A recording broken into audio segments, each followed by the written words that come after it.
好啦，嚟到第17題啦，就問你熱帶雨林喺邊度呢？咁就俾咗3個 option 大家嘅。咁第一個 option 呢，其實嗰個位呢就好明顯係南美洲啦。咁嗰個位其實係亞馬遜熱帶雨林嚟嘅。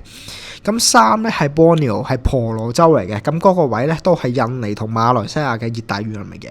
咁唯獨2呢係撒哈拉沙漠 Sahara Desert 喺非洲嘅北面啦，咁咧嗰個位咧就係一個沙漠，唔係一個 tropical rainforest， 都唔係一個熱帶雨林嚟嘅。咁所以咧個答案咧就係1同3 B for boy。咁嚟到呢度啦，你就可能問啦，喂，我點背得晒個世界地圖呢？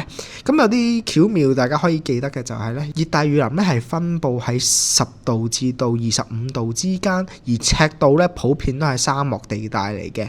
咁雖然佢冇標赤道啦，咁但係咧你都可以預示到喺地圖中間嘅呢一帶咧就唔似係會有熱帶雨林嘅。咁所以咧2咧就似乎會係一個錯嘅選項啦。咁個答案咧就剩低1同3嘅啫。